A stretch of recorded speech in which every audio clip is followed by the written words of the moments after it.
Hello everyone, आप लोग का बहुत बहुत स्वागत है स्टडी पॉइंट यूट्यूब चैनल पर। I welcome you all to study point. और आज के इस पर्टिकुलर वीडियो सेशन में हम लोग रीजनिंग के कुछ इंपॉर्टेंट क्वेश्चन को डिस्कस करेंगे जो कि आपके आने वाले एग्जाम के लिए इंपॉर्टेंट है।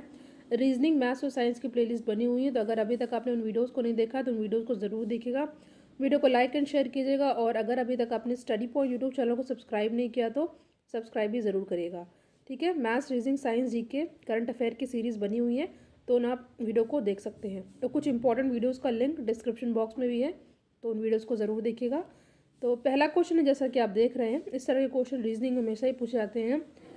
देखिए, ए स्टार बी का अर्थ है गुणा, एट द रेट का अर्थ है भाग, क्वेश्चन मार्क का अर्थ है योग, और ए इज इक्वल टू बी का अर्थ है ए माइनस बी। तो यहाँ पे जो यहाँ पे दिया हुआ है इसका मान बताना है। 4 ऑप्शन आपके सामने दिया हुआ है।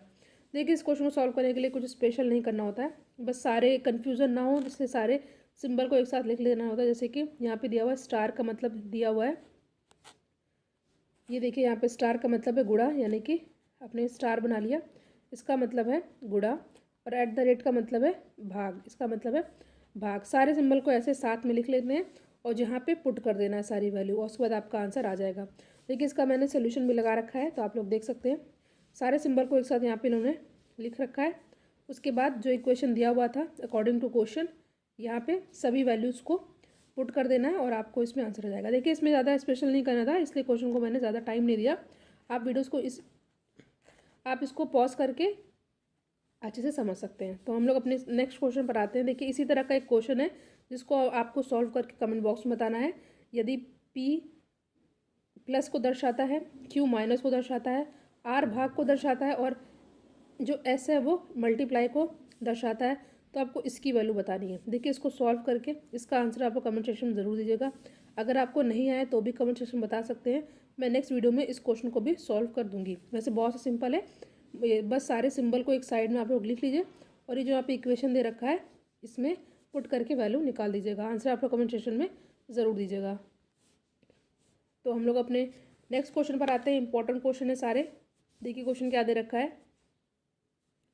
इस तरह के क्वेश्चन बहुत आते हैं, इसमें ज़्यादा टाइम वेस्ट नहीं करना होता है। किसी कूट भाषा में 256 का मतलब है यू आर गुड, 637 का मतलब है वी आर बैड, 358 का मतलब है गुड एंड बैड। तो एंड का कोड क्या है? 4 ऑप्शन आपके सामने यहाँ पर दिया हुआ है। बहुत सिंपल सा क्वेश्चन है। देखिए, इस तरह के क्वेश्चन को सॉल्व करने के लिए क्या करते हैं ताकि आपको कन्फ्यूज़न ना हो और टाइम वेस्ट ना हो, तो क्या करना होता है, सबसे पहले आपको पूछ क्या रहा है, गुड एंड बैड जो दिया हुआ है इसमें एंड का कोड क्या होगा। ठीक है, तो सॉल्व करने के लिए हम लोग देख लेते हैं, इसी को देखेंगे जो यहाँ पे दिया हुआ है। इसमें दिया हुआ है गुड एंड बैड, और यहाँ पे क्या दे रखा है ऊपर, देखिए गुड, यू आर गुड। तो यानी कि आपने देखा यहाँ पे ये गुड है, इसको मान लीजिए आप लोग ट्रायंगल मान लेते हैं। ठीक है, ये जो यहाँ पे भी गुड दिया हुआ, यहाँ पे भी गुड दे रखा है, तो यानी कि ये है आपका ट्रायंगल। इसको लेट कर लीजिए। ठीक है, ट्रायंगल लेट किया मतलब इस वाले में और इस वाले में गुड गुड दोनों है, तो यानी कि इसमें से एक ऐसा नंबर होगा जो कि कॉमन होगा। यहाँ पे दिया हुआ है 637, और यहाँ पे दिया हुआ 358, यानी कि अगर आप सही से देखें तो गुड सेम है दोनों में, तो यहाँ पे कौन सा नंबर ऐसा जो कि सेम है, तो यहाँ पे आप देख रहे हैं कौन सा नंबर सेम है।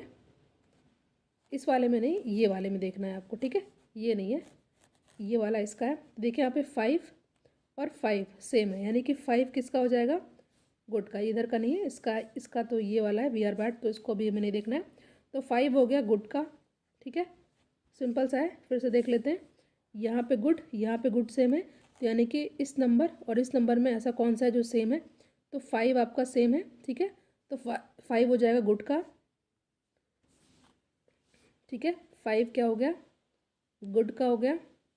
अब दे रखा है बैड, तो बैड किस में है, बैड किस में है, ये वी आर बैड, यानी कि 367 में वी आर बैड है, और गुड एंड बैड, तो यहाँ पे 358 था, 5 का तो गुड हो गया। तो अब देखना है कि इसमें कौन सा नंबर जो सेम आता है। ठीक है, कौन सा नंबर सेम आता है, तो आप देख रहे हैं यहाँ पे बैड को आप रेक्टेंगल मान लीजिए, यहाँ पे बैड को रेक्टेंगल मान लीजिए। तो 637 और 358 में ऐसा कौन सा सेम है, तो देखिए 3, यहाँ पे 3 और यहाँ पे 3 सेम है, तो 3 किसका हो जाएगा, 3 हो जाएगा किसका, बैड का। ठीक है, अब लास्ट क्या बचा, हमें एंड का पता करना है। ठीक है, तो एंड क्या हो जाएगा, 3 का तो आपका दिख गया, 3 है बैड का, 5 है गुड का, तो बचा क्या 8, तो 8 हो जाएगा किसका, एंड का। तो यहाँ पे ए हो जाएगा हमारा करेक्ट आंसर। आई होप ये क्वेश्चन भी आपको अच्छे समझ में आ गया होगा, बहुत सिंपल था। बस इसमें कंपेयर करके जो सेम होता है उसको अलग कर लेते हैं, बचा हुआ आपका आंसर हो जाता है। नेक्स्ट क्वेश्चन पे हम लोग आते हैं, इंपॉर्टेंट क्वेश्चन है ये भी। क्वेश्चन है, यदि रीज़न को 5 के रूप में और बिलीव्ड को 7 के रूप में कोड किया जाए तो बताएं कि गवर्नमेंट का कोड क्या होगा। क्वेश्चन फिर से पढ़िए ध्यान से, सिंपल है, बहुत ही सिंपल है। यदि रीज़न को 5 के रूप में और बिलीव्ड को 7 के रूप में दिया जाए, कोड किया जाए, तो गवर्नमेंट का कोड क्या होगा। देखिए सबसे पहले आप देख रहे हैं यहाँ पे रीज़न दे रखा है, इसमें कितने अल्फ़ाबेट हैं, 1 2 3 4 5 6।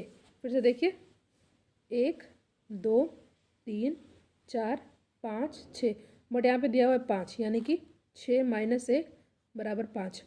अब नेक्स्ट वाला हम लोग देखते हैं क्या दे रखा है, बिलीव्ड का 1 2 3 4 5 6 7 8, तो यहाँ पे 7 दे रखा है, यानी कि 8 माइनस 1। ठीक है, अब इसी तरह हमें देखना है नेक्स्ट वाला जो मैं पूछा है गवर्नमेंट का, तो गवर्नमेंट में क्या दे रखा है, कितने अल्फ़ाबेट है, 1 2 3 4 5 6 7 8 9 10, यानी कि 10 दे रखा है, यानी कि 10 माइनस 1 करना होगा, तो हो जाएगा हमारा 9 आंसर, जो कि किस ऑप्शन में हमारा दे रखा है, ये दे रखा है ऑप्शन ए में। तो यहाँ पे ऑप्शन ए हो जाएगा हमारा करेक्ट आंसर। देखिए इस तरह के क्वेश्चन में कुछ नहीं करना होता है, बस आपको थोड़ा सा दिमाग लगाना है, प्लस माइनस करके आंसर आ जाएगा। ठीक है, सिंपल सा क्वेश्चन था, जितने अल्फ़ाबेट दिए थे उसमें से -1 कर देना था, जितने अल्फ़ाबेट दिए थे -1 कर देना था, जितने अल्फ़ाबेट दिए थे -1 कर देना, तो ए हो जाएगा यहाँ पे हमारा सही आंसर। ठीक है, नेक्स्ट क्वेश्चन पे हम लोग आते हैं, नीचे दिए गए विकल्पों में से भिन्न पद ज्ञात करना है। ठीक है, ये दिया हुआ AEC PTR FJM और KPM, आपको बताना है कि इनमें से ऐसा कौन सा है जो कि तीनों से अलग है। सबसे पहले हम लोग देखते हैं क्या कैसे यहाँ पे पैटर्न कौन सा फॉलो हुआ है। देखिए ध्यान से देखने पता चलता है कि ए के बाद बी आता है, मगर बी के बाद यहाँ पे सी दे रखा है। ठीक है, +1 किया गया ऊपर, और सी के बाद डी आता है, मगर डी के बाद यहाँ पे क्या किया ई है, यानी कि एक एक का गैप है। इधर वाले में हम लोग जाएंगे तो एक का गैप हुआ, बी की जगह सी है, और सी के बाद डी आता है, मगर डी के बाद यहाँ पे ई है। यहाँ पे तो ये पैटर्न फॉलो हो रहा है। नेक्स्ट वाले हम लोग देखते हैं क्या होगा, OPQR, पी के बाद क्यू आता है, क्यू के बाद आर है, ऊपर वाला तो पैटर्न फॉलो हो गया। नीचे वाला देखना है, आर के बाद एस आता है, मगर एस के बाद क्या है टी है, तो ये दोनों तो सेम हो गया। इसी तरह हमें नेक्स्ट देखना है, नेक्स्ट देखना है क्या देखा है, यहाँ पे दे रखा है एफ। ठीक है, एफ के बाद जी आता है, मगर जी के बाद एच दे रखा है, ये ऊपर वाला पैटर्न तो सही हो गया। अब एच के बाद आई आता है, आई के बगैर मगर यहाँ पे जे दे रखा है, ये भी एक का गैप हो रहा है, यहाँ पे भी सही है, तो ये तीनों तो सेम हो गए। तो बचा अपने आप से ही डी वाला हमारा आंसर सही हो जाएगा। चाहे तो हम लोग उसको चेक कर सकते हैं, कैसे देखिए ABCDEFGHIJKLM, देखिए ऊपर वाला तो सही जा रहा है, मगर क्या हमारा यहाँ के बाद सही जा रहा है कि नहीं। एम के बाद एन आता है, एन के बाद ओ आता है, यहाँ पे ओ होना चाहिए था, मगर यहाँ पे पी है, तो यहाँ पे जो डी वाला है वो हमारा भिन्न है। ठीक है, आई होप ये क्वेश्चन भी आपको समझ में आ गया होगा। ऑप्शन डी हो जाएगा यहाँ पे हमारा सही आंसर। कुछ नहीं करना है, ऊपर वाले में +1 किया गया है, इसी के साथ भी +1 किया गया है, इसमें भी सेम किया गया है +1, यहाँ पे भी +1, यहाँ पे +1, फिर यहाँ पे +1, मगर यहाँ पे +1 है, मगर यहाँ पे +1 नहीं है, इसलिए डी वाला जो है अलग है। तो आई होप ये क्वेश्चन भी आपको बहुत अच्छे से समझ में आ गया होगा। नेक्स्ट क्वेश्चन पर आते हैं। क्वेश्चन है, नीचे दी गई श्रृंखला में अगला संख्या क्या होगा, 5 10 7 या 8। सिंपल सा क्वेश्चन, देखिए पैटर्न का क्वेश्चन है, सीरीज का क्वेश्चन है, तो सीरीज का क्वेश्चन में ज़्यादा प्रैक्टिस करनी होती है, और प्रैक्टिस से हमें सारे क्वेश्चन सॉल्व हो जाते हैं। तो क्या दे रखा है आपका, कैसे सॉल्व करना होगा, यहाँ पे दे रखा है 2 7 9 3 8 11 4 9 13। कौन सा पैटर्न फॉलो होगा, देखिए यहाँ पे 2 के बाद क्या आ रहा है, 2 के बाद आ रहा है यहाँ पे क्या, वेट,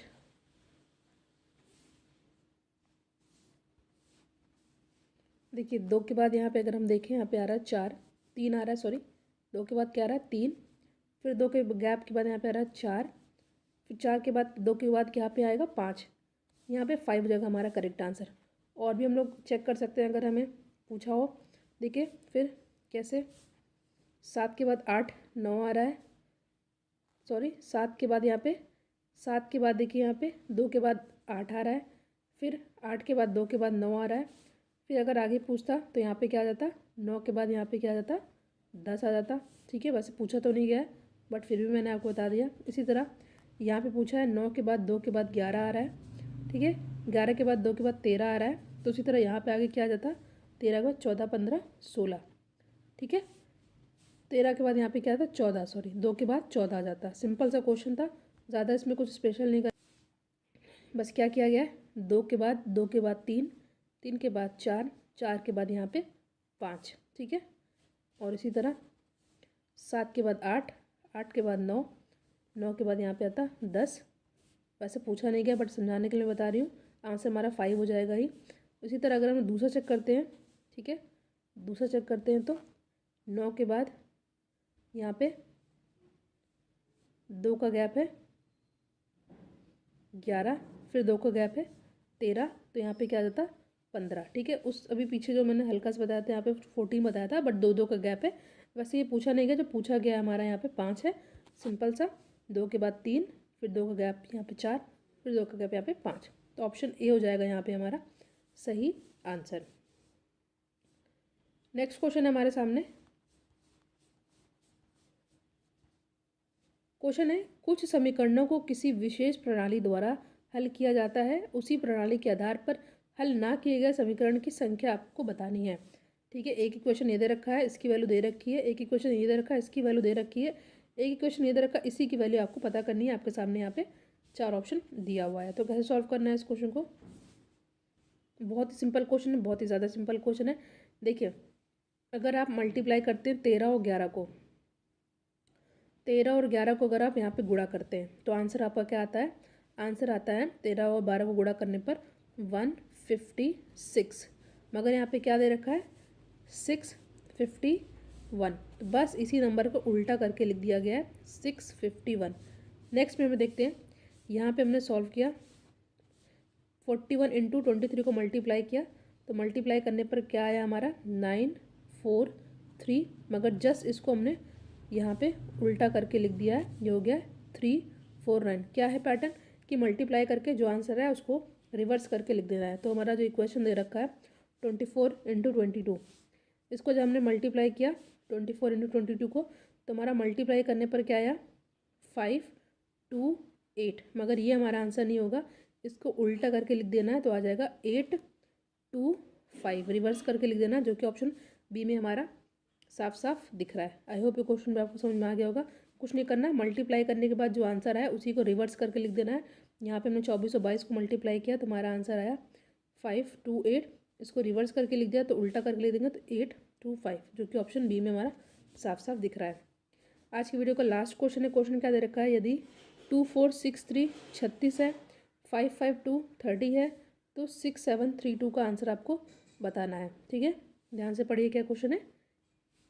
2563 36 है, 5552 30 है, 6732 का आपको आंसर बताना। 4 ऑप्शन आपके सामने दिया हुआ है। अगर आप इस क्वेश्चन को ध्यान से देखते हैं, क्या दे रखा है 2463 is equal to 36, 5552 is equal to 30, 6732 is equal to question mark.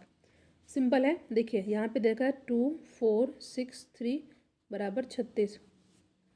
अगर आप हल्का सा ध्यान देंगे, अगर हमने 2 को प्लस 4 को प्लस 6 को प्लस किया और बाकी का जो लास्ट नंबर दे रखा इसको फिर मल्टीप्लाई कर दिया, 2 4 6, 6 6 12, 12 तिहाई 36, ये हो गया। इसी तरह 5 प्लस 5 प्लस 5 15, 15 गुणे 2 लास्ट मल्टीप्लाई 30 आ गया।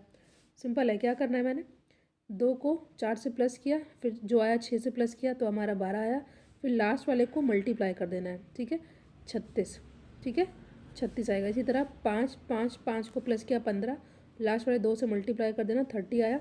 इसी तरह यहाँ पे दे रखा है 6732, यानी कि 6 प्लस 7 प्लस 3, उसके बाद लास्ट वाले से मल्टीप्लाई 6, देखिए 7 और 3 10 होता है। ठीक है, 10 और 6 16 होता है, 16 को 2 से मल्टीप्लाई किया 32 होता है, 16 इंटू 2 32 यहाँ पे आया। ठीक है, जो कि हमारा ऑप्शन ए में साफ साफ दिख रहा है। यहाँ प्लस करके 2 से मल्टीप्लाई कर देना है।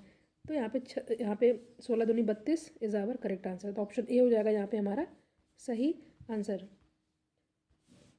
तो यहाँ पे हमने कुछ इंपॉर्टेंट रीजनिंग के क्वेश्चन को डिस्कस किया जो कि आपके आने वाले एग्जाम के लिए इंपॉर्टेंट है। जो क्वेश्चन मैंने आपसे पूछा था उसका आंसर आप कमेंट सेक्शन में ज़रूर दीजिएगा। सेकंड क्वेश्चन आपसे मैंने पूछा था।